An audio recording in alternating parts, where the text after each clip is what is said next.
now we're coming to the part of program that we call Game Changers, and the theme for the whole 2 days is Game Changers and Creators. And actually, that title, that name, was with the help of the next guest, Hanne Palmqvist, Commission Editor and Vice President at HBO Nordic. We were emailing and you came up with this title, so thank you for that, and thank you for being in our advisory board. And I think this is at least the third job. Oh, you have the Yes. sorry, the third job that you're here as on our stage. Probably at least. Yeah, Don't even at mention least. it. You've been CEO at the Nordisk Film and TV Fund before Petri. You were commissioning editor at SVT, the Swedish public broadcaster, and you had a short stint at the Danish Film Institute, True. but very short, because then you were headhunted for what you are now since August. Exactly. And that's commissioning editor, because HBO Nordic are gonna start commissioning original programming. Exactly. And I think everyone's I want to quite say excited. that I have excused many times to Klaus Ladegaard from the DFI because it was such a short period of time that I was there. And the nicest thing he said to me was when we had the goodbye reception is that the good thing about it is that I have another 4 years and 1 month if I ever come back. Yeah. So that's nice. So, but what was it about this current job that made you leave a quite a new, very good job? I mean, it was just I was approached, not to make it a long story, and I was thinking when reading the description that this sounds really good. At the same time as I was sure many other people that would probably be approached would think the same thing.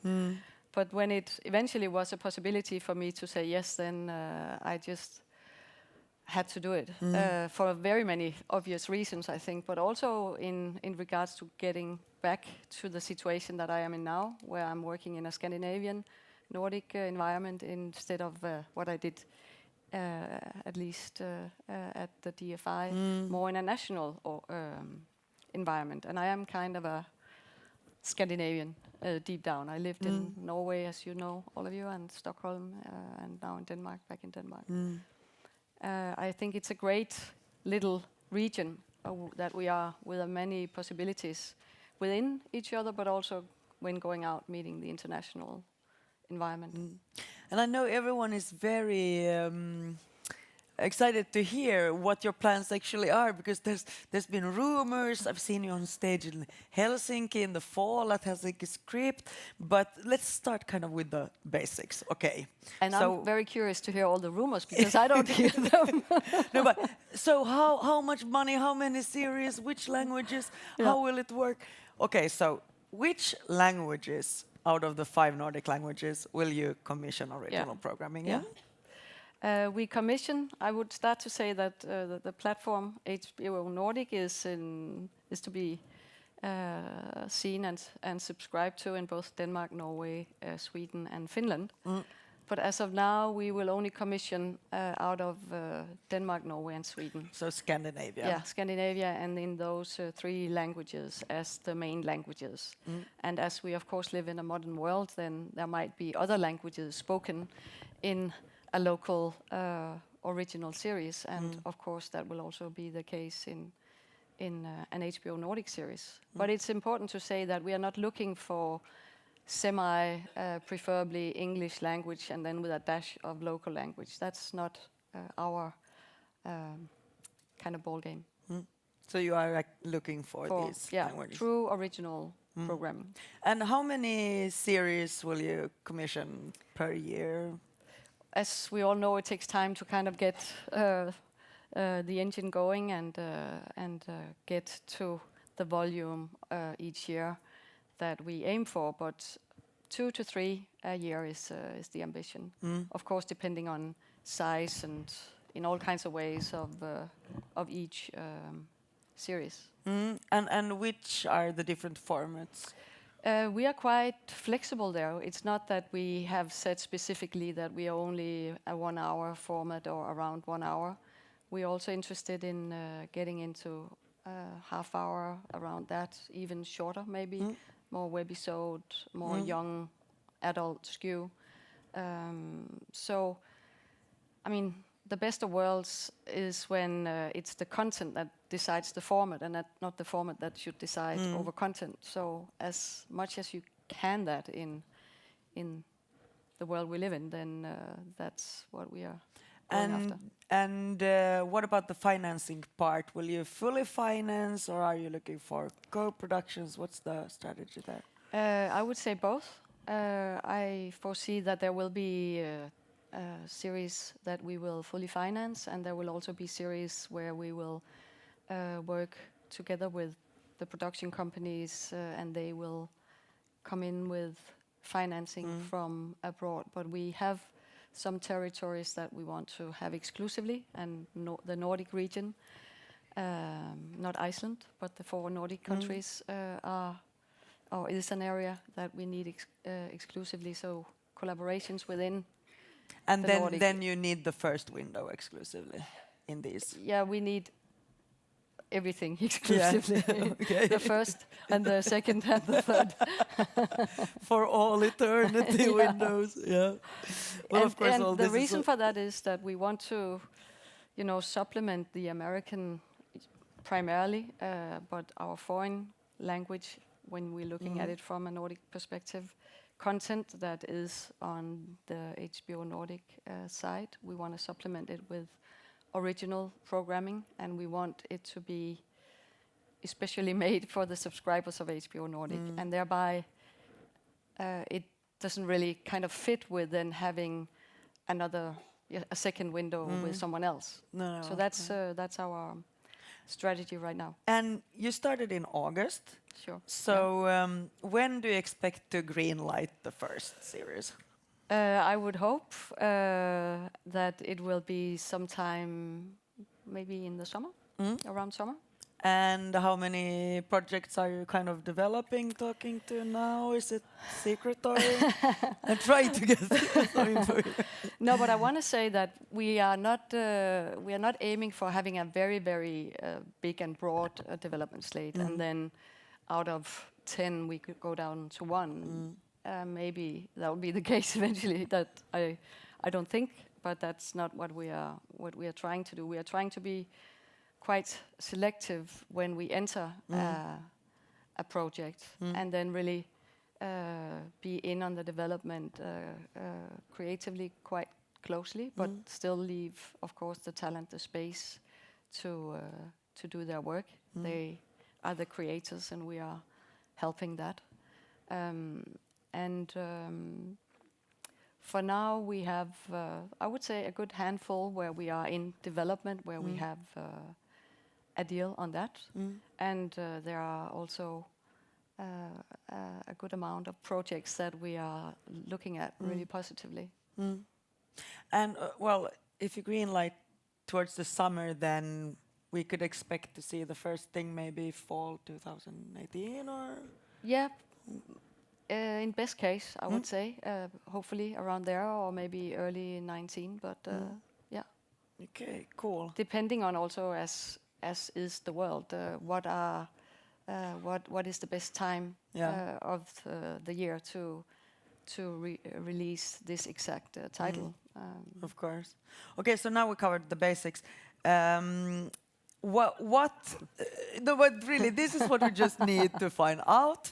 And now let's talk about the content. What kind of content you're looking for? Because of course that's the most interesting. And I know that you have like some words. Or some traits of a series, like what you want them to be like. I mean, I think What is an HBO Nordic original series? Yeah, I mean, in that sense, it's not really to be defined in terms of it's a specific genre, or it's only 50 to 60-minute drama. We are not really defining ourselves in those terms. No. It's far more, I would say, a tone and a feel and kind of a way of doing content, like what Anna was talking about earlier today also. And some of the keywords I would like to mention are authentic, thought-provoking, bold, brave. Who doesn't want to be brave? Witty, but still with with kind of a message, and passionate, which is of course really important. And I also want to say that we are really looking for original authorial voices and strong point of views from the talent. And also a talent that really has the urge to redefine what a genre is and what an audience should expect.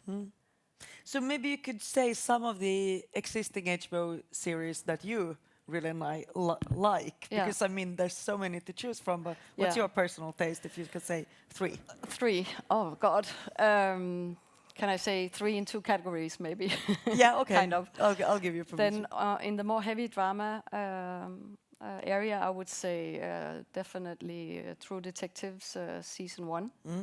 And I have kind of decided to be more contemporary when I have made my choice. Yeah.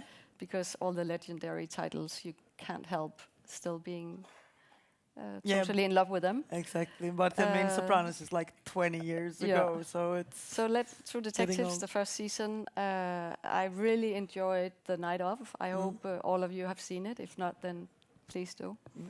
And also Westworld. I was really quite a fan of that. I know it more was an either or, but having said that, it was a big success for HBO. Yeah. And also in the Nordics.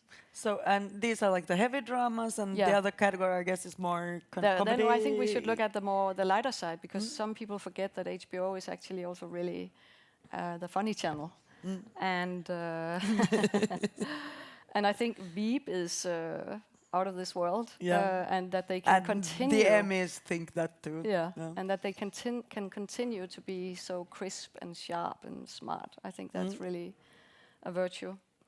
And girls, definitely. And I want to say also Sex and the City, because who has not, in my age, been sitting there with the VHSs or the DVDs and seen it on and on. And I really enjoy, now I say a 4th title, but the fact that Sarah Jessica Parker is back with Divorce is also a series that both I and my husband is really laughing about. And we are newlywed, so Okay, so it's not it's not because you recognize No. yourselves. No, Okay. at one point we were looking at Affair and then Divorce.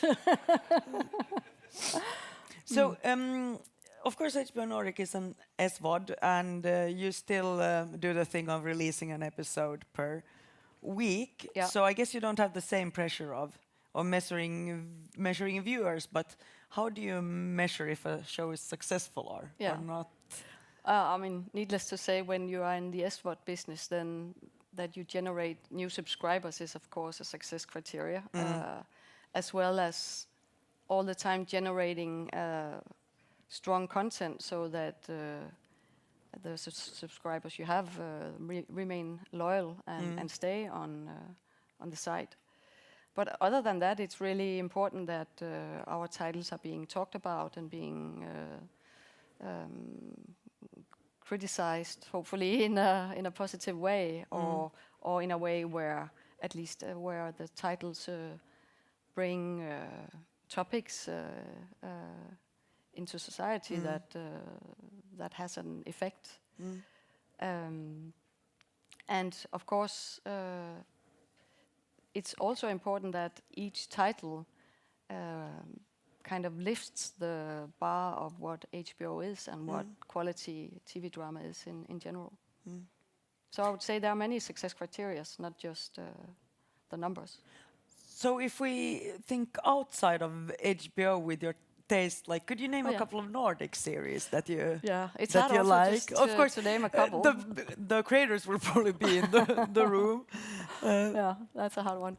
No, but I'll start. I want to start by mentioning Midnight Sun, because I think that's Which was presented last year here as a case study. and it was a very ambitious and a strong project, and I like the fact that it also had a kind of a political it had a remark to society. Yeah, and for sure. it The was Sami aspect. it was a brave and a well how do you say achieved and complex series in that sense. And in the more witty department, I really like Dark from Norway, the Norwegian comedy series. Dag, yeah. That's, I think it's really funny. And again, the kind of legendary Nordic series like The Bridge and The Killing, Borgen. But there are many others. I think SVT, I mean, I used to work there, but this was kind of before my time, so I don't want to take any credit, but I think there has been brave SVT series like Your Scott and True Real Humans. Yeah. Absolutely. And 30 Degrees in February. Yeah, that seems to be really popular that's a good actually series, yeah. everywhere. It nice to got see a Nordic darker and series, darker and darker, yeah. but But it had a heart. we're all fans of Miley's. Okay, so I think I'm going to thank you for now, and then you will be back in a panel Yeah. in like 15 minutes. So thank you, Hanne. Okay, and now I'm going to ask Fredrik Ljungberg, Program Director at Viaplay, to join me on stage. And you get the hand mic. So you've been Program Director at Viaplay and Viasat Nordic since October 2014. And prior to that, you worked for free TV channels like the TV3, TV8, MTG.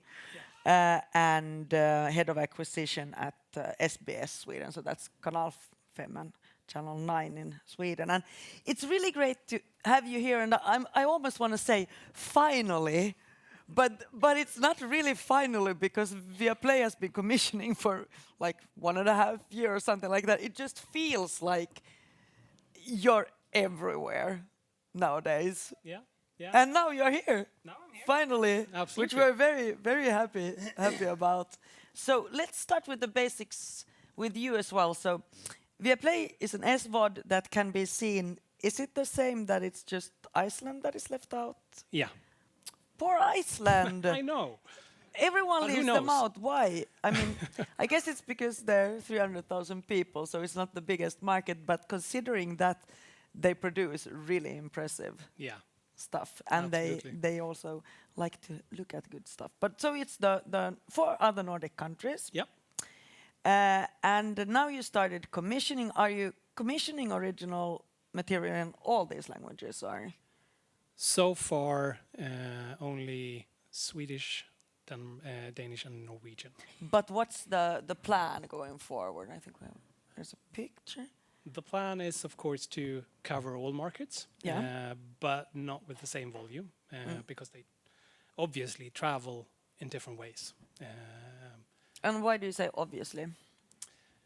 Because the Norwegian and Danish and Swedish tend to travel well through each country. Yeah, like inter traveling, yeah. travel.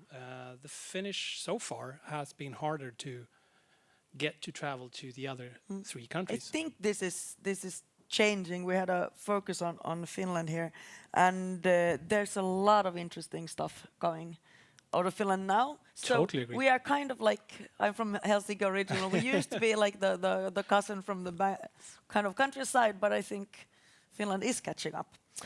So Hopefully. you brought a list of some projects that you are involved with. Yeah. And we can actually look at that display over there. So it's quite a lot for only having been around for commissioning for a while. And Yeah, we geared up quite fast. yeah, and from what I understand, you're the point of contact for Viaplay, yeah. for all of these. Yeah. So you don't really work that much. No. No. No, not at all. No. Have all the time to do other stuff. But some of them are, of course, co-productions with other partners and together with our free TV channels. And so what is your free TV channel? that's the MTG channels throughout the Scandinavian countries. So basically which TV3, ones? It's TV3 in every country, yeah? Yeah, and their siblings. There are different siblings in each country. Yeah. But there are basically like 3 to 4 channels in each country. Yeah. So Black Widows we have done together with TV3 and also Svartsjön. Yeah. And of course, which is going to be shown some sneak peek on later. Our time is now, together with SVT. And that's a really kind of unholy alliance that you wouldn't have thought was going to happen a couple of years ago. The public broadcaster and an... You will love SVT. it. It's perfect. Yeah, apparently. Yeah, we'll see. We do a work in progress later today, just as you mentioned. It looks really impressive. But this is like 60 projects. Yeah. I don't know about the 43 development project. What does it mean that you're in the development? Will they happen or? Hopefully, that's the full ambition. That's That is the ambition that they will happen. 43 projects that we are investing development funds in, and of course the ambition is to make them happen. But they are in different stages right now. Some have come quite far, and some is just starting up. But it's projects that we have identified the idea. We love the idea, but it's quite a way still It does until we take can some kind of time. greenlight it. But so what's the reason for, I don't want to use the word aggressive because it's a little bit negative, but what's the reason for so much so fast? Why not? When you can. No, but we set a strategy in 2014, which meant that we're going to focus on originals. We want to control ideas. We want to have a position where we take a leading role in the Nordic region of Nordic content or content with a Nordic connection. And we're just executing it. And to be honest, yes, it has gone a bit faster than we thought, but we are just running as fast as we can. And you did mention it like kind of on the side, so you both fully finance and co-producer. What's the setup? No, but we're going into this with either a fully financed or a co-producing financing. We can see like Swedish Dicks that we fully financed. But of course, then we have other projects that we are co-producing and co-financing with. So it's basically. And how do you individual. decide which projects to go about with, like in what way? It is very individual. Yeah. And then of course, how much control we want to have and how fast we want to move forward. Because of course, if we take a decision to fully finance, we can move forward faster. Yeah. It's easier. You like being fast. Yeah, Yeah. that's fun. Yeah. Why wait? And what's the plan onwards? Will you be keeping this kind of pace, or do you want to kind of like do a pew in the beginning and then? No, but we're gearing up. We had 4 originals in 16. We're aiming at 7 to 8 in 17, and then building up. So is it going to be like the famous chessboard thing that there won't be that many Rise in the world? Like 4, 8, 6, no? Yeah, no, but we're building up towards. Well, what's the number? max capacity then? When will you hit the? But that, of course, we don't have a set number. No. We have an kind of.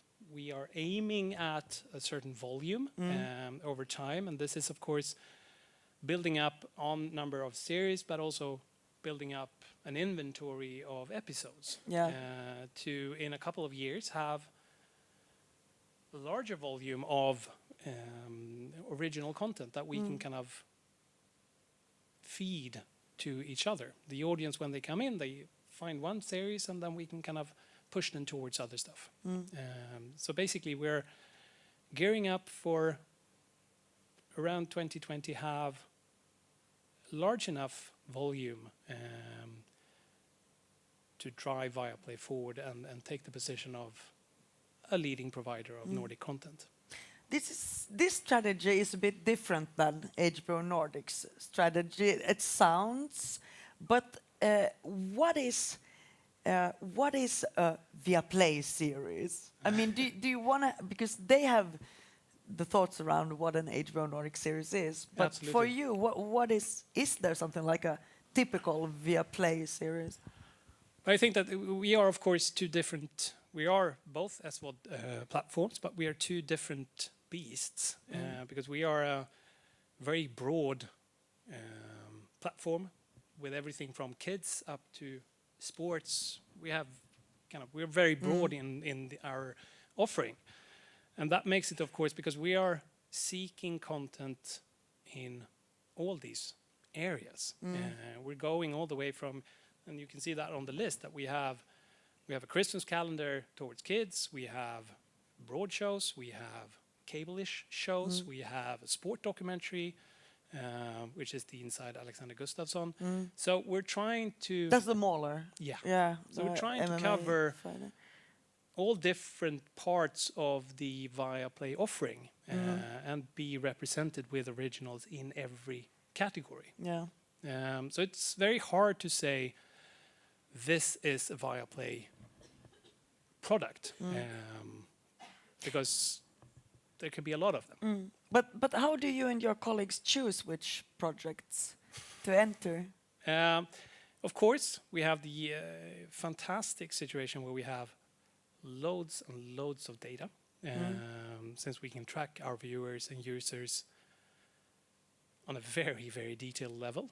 So that, of course, gives us an indication. We use all the data we have from Viaplay, but we also use the data we have from our other platforms, because we have a fantastic situation where we can kind of take in both Viaplay, but the free TV channels, the pay TV channels, and then, of course, it also comes down to a story, because we don't want to end up in a situation where we kind of just go with more of the stuff that they are already viewing, because we want to broaden our offering and broaden their perspective so they can find more content. So it's a combination of data-driven and also based on the But idea and the it's story. a little bit like the famous example of House of Cards, how Netflix were like, yeah, people like Kevin Spacey, people like political setting, people like, and then they kind of created, and it turned out to be a really great series. That's a good story. Yeah, it's a good story, but you don't.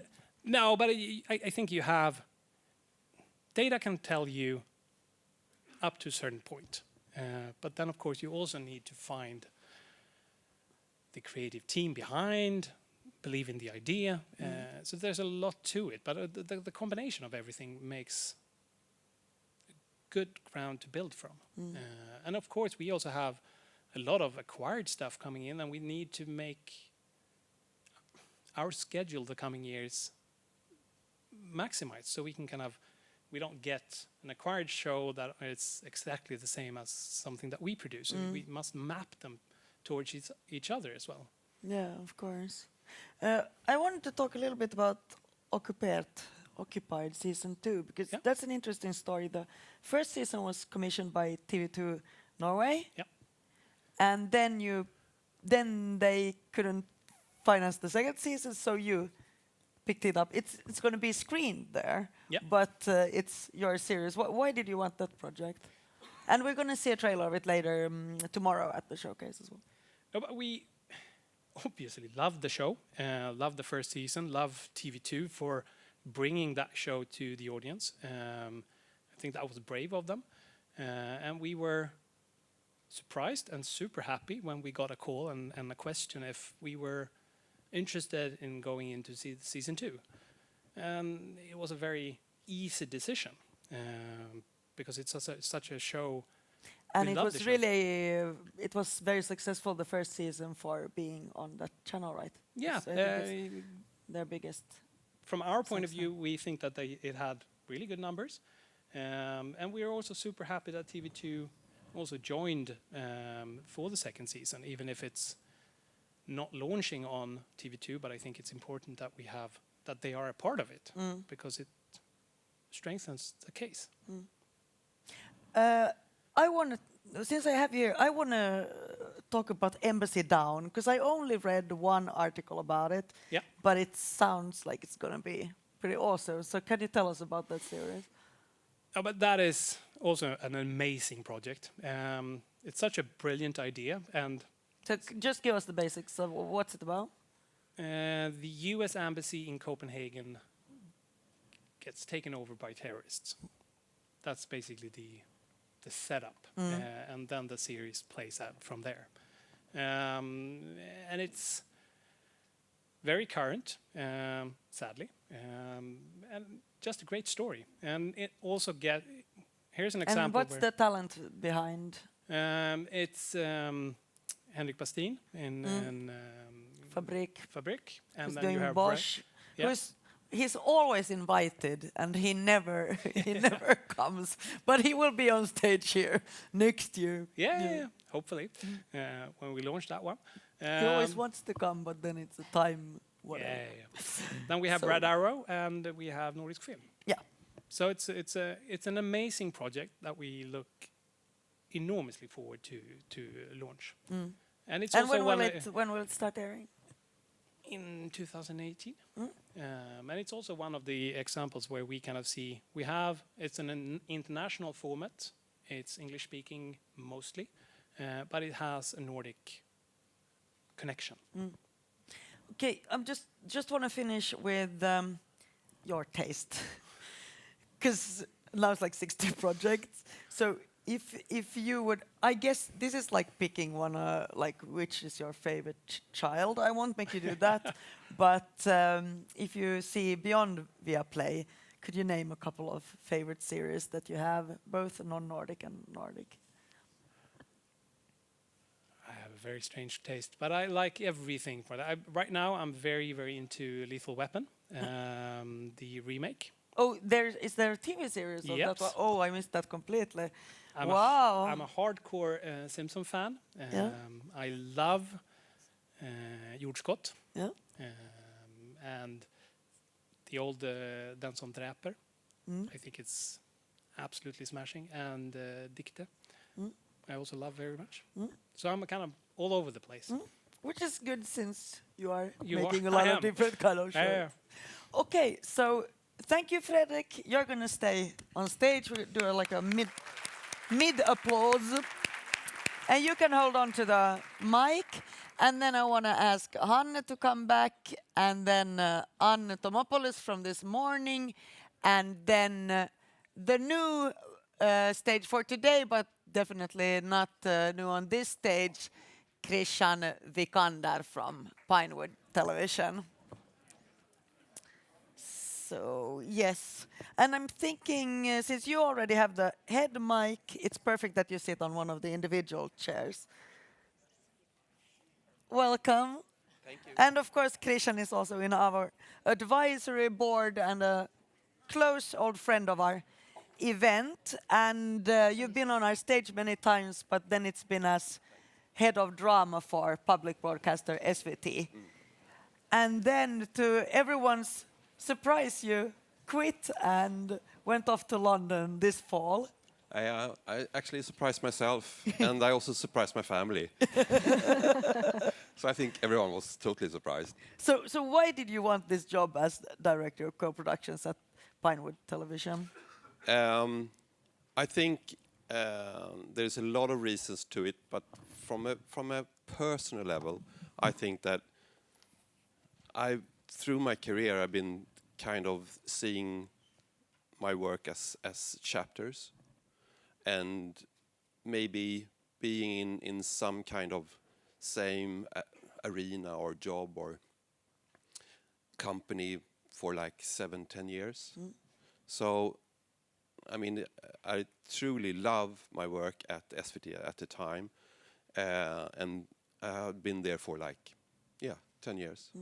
So I was slowly opening up for something and not having pointed out this is what I want to do, more like open. And then this offer came. And what is it actually that you do, and what does Pinewood Television do? Because Pinewood, you're thinking, oh, it's one of those big studios. Are they doing production? Please give us like the the basics again. basics. Yeah. Okay, the basics is that it's Pinewood Studios has been in studio business, technique and post-production for decades. Yeah. They've been So co-producers. many legendary Yeah. movies have been. Yeah, and they've been shut down. co-producing feature movies also for decades, but they've never been into television. So they set up this new company called Pinewood Television. They own half of it, so 50% belongs to Pinewood Group. The other 50% belongs to a company called Story First. Story First is owned by one person, Peter Gervey. Peter Gervey is a person that been investing in mobiles and in television companies mainly in East Europe and Russia. So those two companies came together to create this company. Okay. So it's very new, and we don't bring in. And have you been on board since it kind of started? It started in April. Okay, and and you've I been started there in since October. Yeah. And what do you do? I don't know really. What are you supposed to do? Yeah, I mean, rather start from. I mean, we are 5 people now, and we do 2 things mainly. One is that Pinewood Television is a production company based UK, developing mainly things for UK broadcaster or UK platforms. That's one part. The other part is to be investors and to be co-production partners in things that are in development, and in any language. So And that's the part you're running. yeah, Yeah. that's the part I'm running, and identifying projects on the market that any of you producers, creators, directors has the international potential. So how big is your money bag?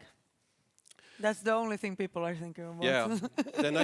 then I can say that it's fairly big.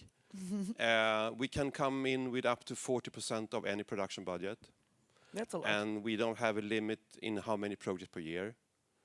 So there is that would not be the problem.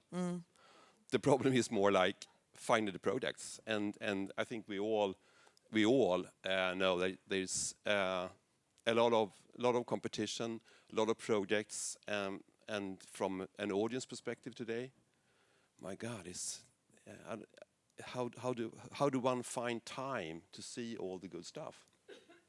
So it's a very competitive market. So it's more in that end. That's the challenge is. And that's like, I could have written your answer myself because actually have. It leads. Don't tell them. It leads to my first question, which goes to everyone here, because now we really have a bunch of experts here, and this saturation of the market. It's more than 500 series just in the States being produced last year. Now we have new commissioners coming in. Everyone wants to do a drama, and of course people want to see it, but there's the amount of time that we have. So how do you think this kind of, in a way, overproduction affects the whole market? Do you want to start being responsible for 60 projects coming in the next Be year? responsible. Hey, I'm driving. No, but I think of course there is an enormous increase in scripted content, but it's also an enormous increase in all content everywhere. And as we see it from a Nordic perspective, there is an opportunity to drive the market, expand the market, and also open up new genres where we haven't been able to compete with the US or the UK productions before, in different target groups, in different segments. And I also think that there's a responsibility for us all to kind of help drive the Nordic market to be able to expand, allowing us to also be able to let new people in, new talents, new creators, so we can drive the market, so we don't end up in a situation where in certain genres we need to rely on US content or other content. So I actually think there's an excellent opportunity to drive and build the Nordic market. And what do you say, Hanna? No, but I think, does it? Yeah, it does. Yeah. I have the Madonna thing. You have your own. You can do the dance at the same time. I will in the end. No, of course. I mean, there is more competition, which is also good. I think, in the sense that it brings the possibility to the talent to work more and to get better. And of course, there is a need, and I think there is also between us somehow. There's a responsibility in order to make sure that the talent pool gets the best possibilities to grow on many levels. Writers, of course, directors, but also on crew level, producers, line producers, whatever. That seems to be a challenge.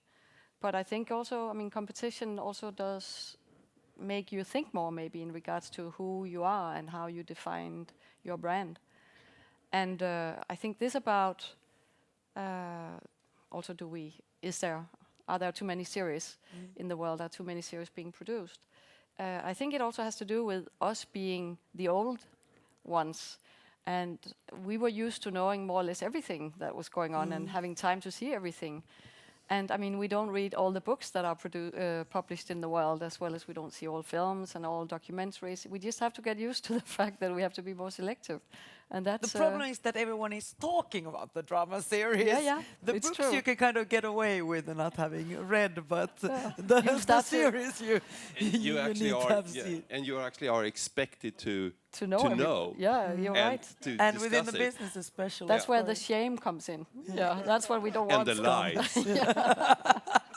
So, Anne, as a producer, how does this kind of situation affect the content? Would you Well, say? I think there's definitely more opportunity in addition to having more competition. But I think that what's interesting is when you talk about 500 series coming out of the United States and sort of Nordic profile. There may be 500 series coming out of the United States, but I don't think Nordic television has ever had the kind of profile that it has now, because we have also so much more distribution. So when you talk about, an environment where there were 3 broadcast networks in the United States, 3 in France, 2 in the UK, now there's just an infinite possibility. And with, subscription services, video on demand, internet service providers where you can get whatever it is you're looking for. I do think that the competition also it's amongst producers, but it's also for viewership. And I think that how we define profitability also will change.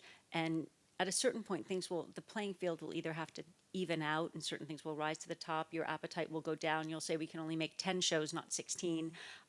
But for the moment, I think it's a great moment of growth and opportunity.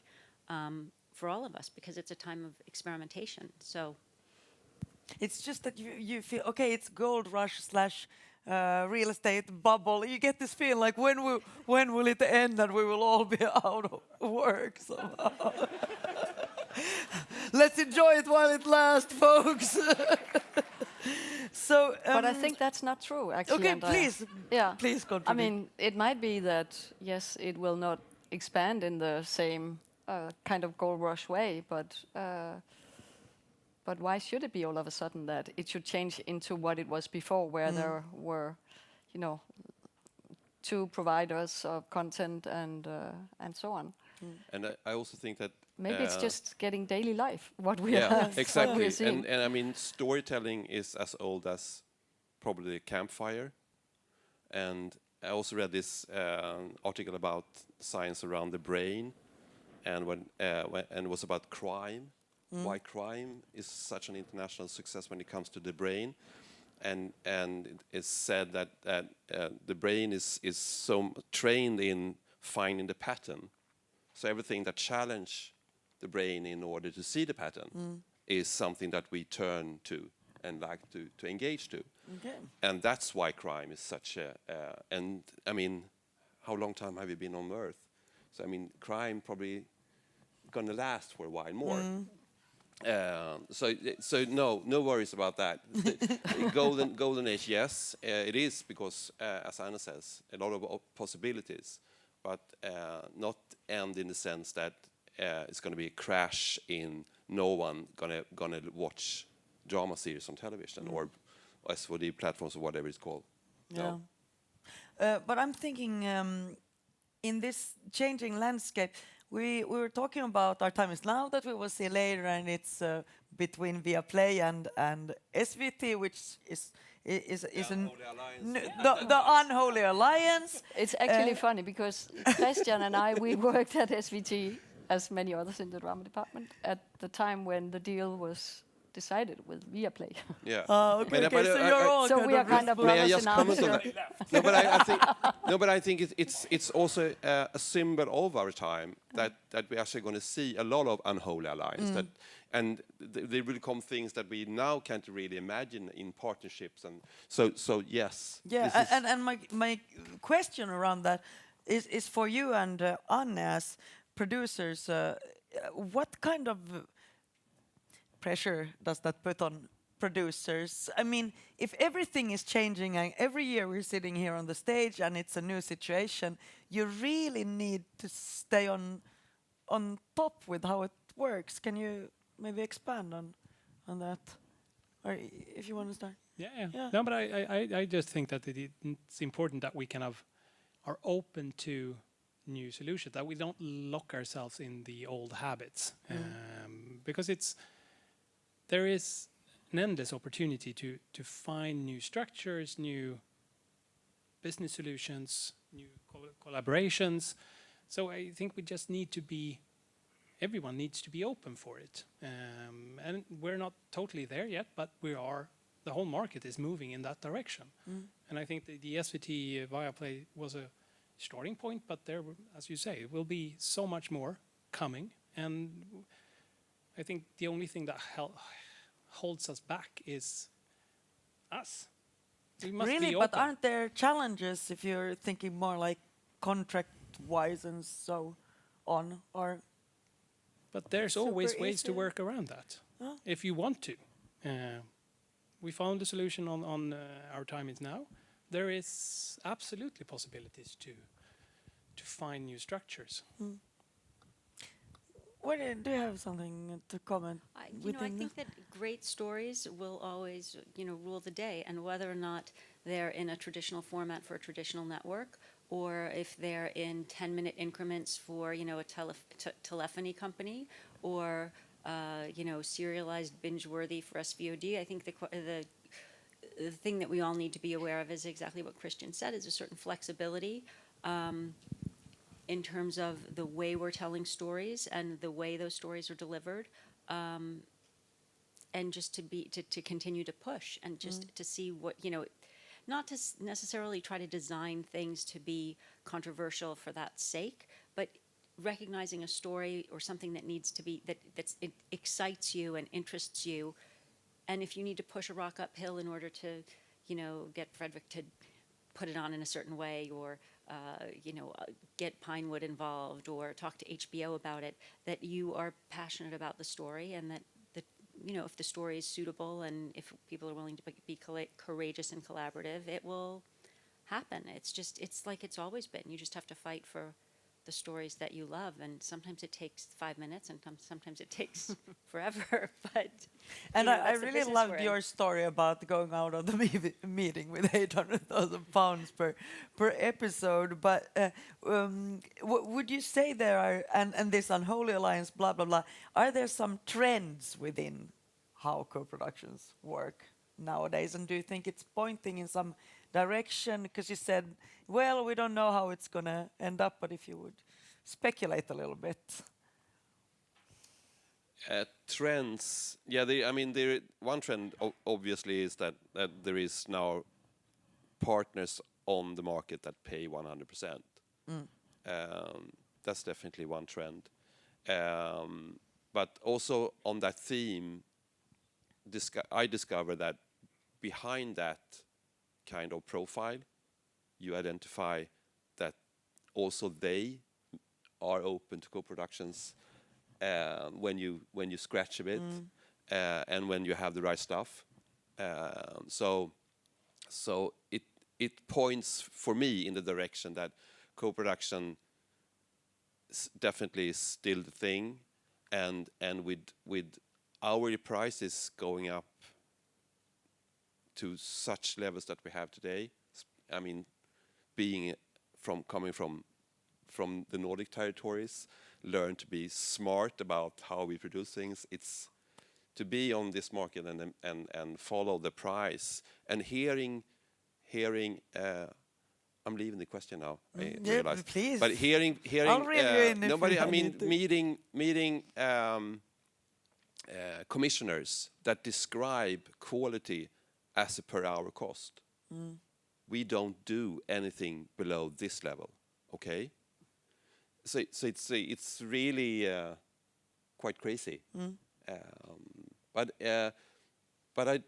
I think I blah blah around this because I don't see any trend more than it actually. I mean, But at least co-production- you had one. Yeah, Yeah. and co-production is here to stay and has been here for 100 years. Yeah. So does anyone want to expand on that?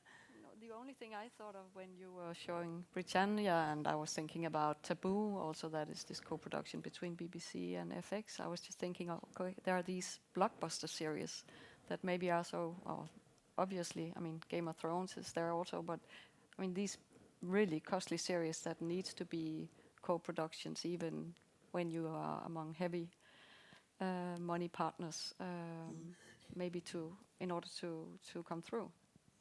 Yeah, I mean, I think some of that also is, I don't know that HBO. I think that companies like HBO and or Netflix who want to foot the bill entirely. I think they do occasionally, as you know, look for co-production partners, but it's also a matter of soft costs and Like where you pull. produce. And how you pull people in. As long as the co-production feels organic, I think the thing that everyone's trying to avoid is making product that feels like it's, like a milkshake of things in order to, accommodate a generic taste. I think the more specific we are in terms of our storytelling, the more universal it becomes in a strange way. So, you can tell a very specific family story that takes place in a certain country, but the specificity of it often is what makes it expansive in us, because those people become so real that it doesn't matter where you're from. So, I don't know if that answers the question, or if I'm So just ranting. do you see? Let's talk about content more. Do you see trends in the content? I mean, you are doing this really lavish series, but what else do you see? I mean, you are experts. I'm trying to use you here No, I on can- stage. I can start. If Yes, please yeah. start. No, yeah, but I think like true crime seems to be For sure. an area of more serious, and they are captivating and fantastic when they are there, like the Jinx and Making Making a Murderer yeah. and other. I foresee more of that, and it seems also as if the 1980s and 90s is the new kind of retro Just period, Stranger Things and feature films from around that time that are being like Lethal turned into Weapon, yeah. drama series. Mm. I think also that crime is here to stay, and it seems as if also really dark crime, there is still room for that. It's as if we need to know that someone has a worse time than ourselves. And then I have also detected that it seems as if there are more kind of revenge stories, but where it's kind of female payback time. That there are more serious that. Interesting. Could you name a few titles? No, that but you like think belongs in this Men Who Hate trend? Women, just to start in our own backyard, and The Millennium. yeah, series, just yeah. where there maybe was a crime towards a woman, but that's not the story. It's more than the revenge of that crime that is interesting. That is very specific. Interesting. What do you see, Fredrik? No, but I think as we touched touched on it in the beginning when we talked about the mass that we have. But I think we will see, and we will need to see more genres, more kind of a wider spectrum of stories coming in to different target groups. Just looking at the Nordic, what's produced in the Nordic. I also think that we're starting to see that now, is that we kind of loosen ourselves from the strict formats of episode lengths and episode numbers and get a bit more fluent in adopting different lengths on stories, on episodes. So you will see a bigger spectra in episode lengths and not only 23 minutes or 45 or 58. Okay, so it's not only a content, it's also a format issue. Of course, we have to mention, I want to mention Scum anytime I can, because we don't have any guests from Scum here. They are all We have producing. Ivar. Ivar, of course, the head honcho, but from the creators, because they are now in production of the fourth season, so they can't even leave from the neighboring country. But May I say something on yes, trend first? please. I just finished Away, the Netflix series. How many have seen that here? Quite few has not. Well, See that, and you're picking Away. up Away. Yeah. Did I say something else? No, it just OA. sounds away. But Okay, OA. O-A. And okay, yes, then I've Oh. seen it.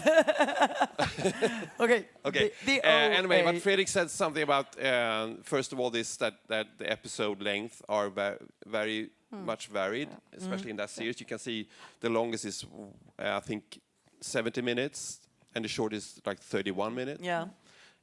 Of course, that's going to be hard for the old. Linear broad- television. yeah, it's going to be that- hopeless for them, and I think that we are, as always, in a time that you need to have both focus. But also on that theme, on that series, is that I reflected around the group, because in that show there is, of course, there is a main character, also as in Stranger Things, but the writer has really spent a lot of interest and time in developing and letting me be engaged in the group around the main character.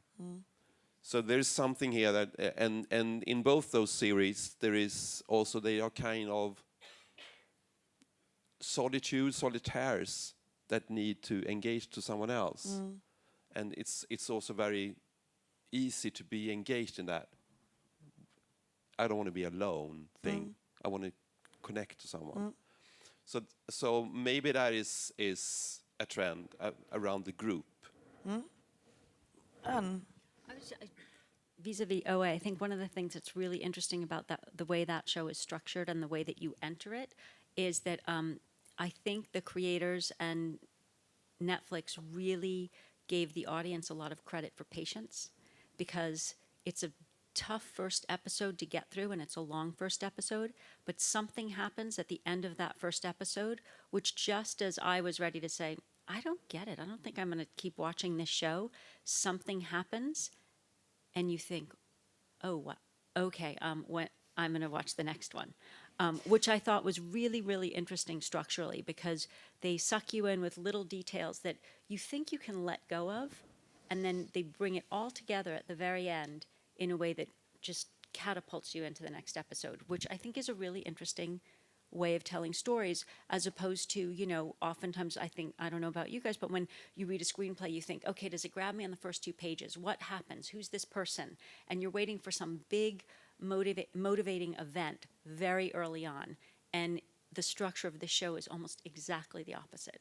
So Maybe that's also a trend, kind of the structuring.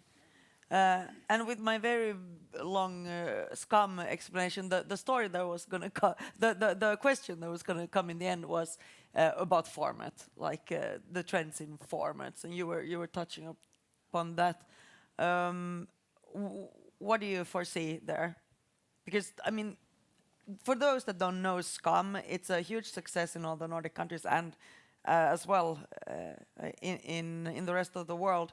And those are short episodes that are released online at the time of when the episode happens.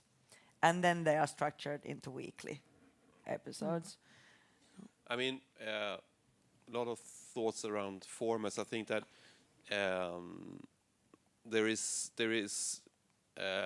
statistics around that I, as an audience, see 20 to 30 minutes episodes. That's really something that I like to engage to. But I end up seeing 3 of those, meaning I end up seeing 90 minutes. But I only promise to be here for 20 minutes. Yeah. I think there's something here that points at a certain kind of format, the shorter format, but still. Binging. Yeah. And then I had another thought. Yeah, the other thought was that the 6 to 8 serialized story with not an ending that points in the second season, meaning that here's a book, read this, enjoy it, goodbye. So also there, that I don't promise to, you don't force me to be hang around forever. I don't promise you to hang around forever. There is a kind of starting and end Tinderization of commitment. TV or Yeah, but it's starting and end commitment. Yeah. That's also something I see as format. Do you have some thoughts? No, I agree with. I mean, the limited story. I think you see that, and that's also something that I enjoy myself, and that we also look for, because that's also really a situation where you can have a creator, one writer, director, 2 or 1, do the whole series. It's another kind of animal than if you have a 10-part in 2 seasons, and so on. So it might have another kind of overall feel to it. These kinds of limited series that are more like not a long feature film, but still creative-wise, it maybe works the same way. No, but I think on the kind of length and Scam is short, but you also especially on the platforms, you have a possibility to publish more than one at the same time. So you can have a story with a very short episode in kind of mind, but you can publish them in a way where you end up giving the audience more than just 5 minutes or 10 minutes. So even there, it's kind of opening up new ways, because it's back to kind of you start out wanting to see 1 episode, but you continue to 2, 3, 4. And it's just another way of telling the story, but you can still keep them on for a longer time. So I think we will see it more, but we'll see different solutions depending on the stories.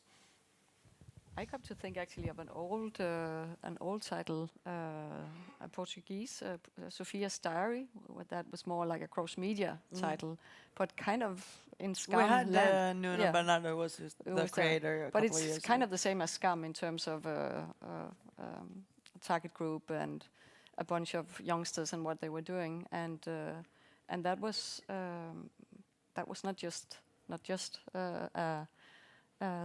living images on a screen, but it was also in the radio, and they even and of work course, with Scam, with they more use social kind of media. platforms. Every character has their Yeah, own profile, sure. and so on. So of course there will be more of that, I think. And you both said you are open to doing short formats at your platforms. Yeah. Okay. I guess it's kind of stupid to speculate around something that no one in the panel can answer. But the elephant in the room, of course, is Netflix. So maybe at least you could speculate a little bit, like, are they going to come to the Nordic region and start original? What's the rumors in the business? Have you heard something? Yes, I mean, they aren't. Of course, they've been here with the Lillehammer and so on. They are already Rita here. I was and going so- to answer. Yeah. So that's not really. Is that an elephant? It's actually gone through the room already. So yes, but as I said before, But they don't have an office. I mean, in not even almost in Europe. no. But that. Do you But they need an produce office in original. order Apparently to? not. No. No. That's That's old. old school days. That's their thinking, secret. exactly. They don't have you have offices. your office They just, in your they're pocket. just in Los Angeles. Even all the international people, they're all sitting in Los Angeles. Yeah. It's odd. Like, and you can give them scripts in whatever language you want.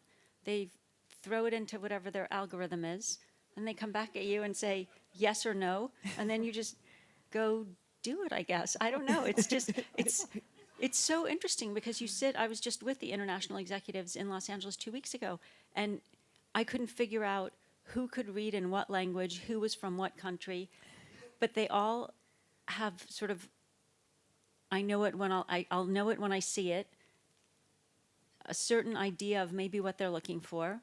You know, I sat in a room with a bunch of people, not one person was Asian, and they were telling me what they needed for Japan. And I don't know why I'm the person to give them what they need in Japan, but they just, it's very curious. Well, at least we got an anecdote from inside. So I was actually, I have to check with Magnus, does the catch box work? Did you manage to plug it in? Because I thought that we could have a couple of questions from the audience. If there's someone who wants to ask something, we have the chance now. So if someone wants to ask a question, please raise your hand. No one, and we have the flying microphone and everything. Oh, that's a disappointment. That means that you already said everything very smartly. So then I'm gonna thank you, and we're gonna take a break until 4 o'clock. Thank you for coming. Thank you.